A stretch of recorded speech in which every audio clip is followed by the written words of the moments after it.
So my friend and landowner, Michael, taught me how to drive a tractor last year. And he's got a tractor, and I was like, I don't know how to drive one. If you'll teach me, I'll bush hog some of your fields for you and plant a food plot. And he was like, that's great, let's do that.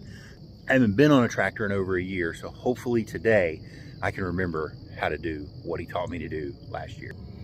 All right, so here's the tractor. We have the forward and reverse. We have the RPMs. We have your clutch. We have your gas. We have your low and high. We have your gear selection. And we have the lift for the bush hog. Today, anyway. Soon it will be the disc, but right now it's the bush hog.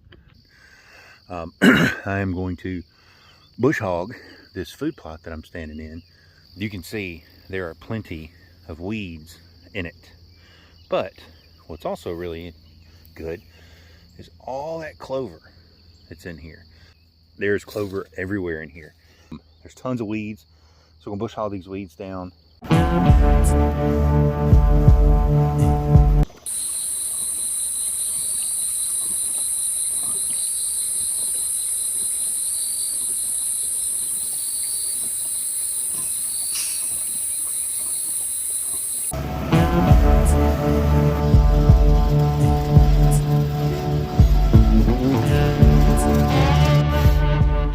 All right, so I remembered how to drive the tractor and get it running and put it in gear and all that fun stuff.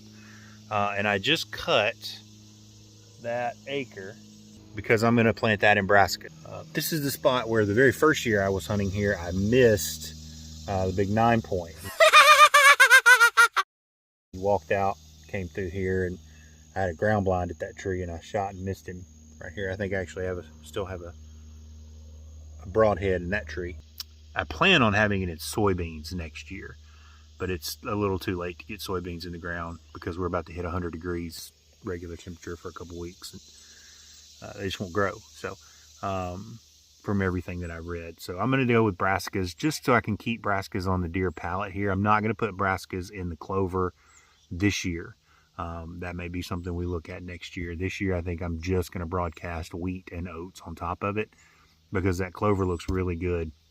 I'm gonna do some research on whether or not I can disc clover, if it'll come back or if it'll kill it. We're gonna run fire through this whole place probably in February, so I don't want to, put a long-term investment situation in. I think the clover will be fine from the fire, but we'll see. We'll do some research and see what our best options are. But our 1 acre here,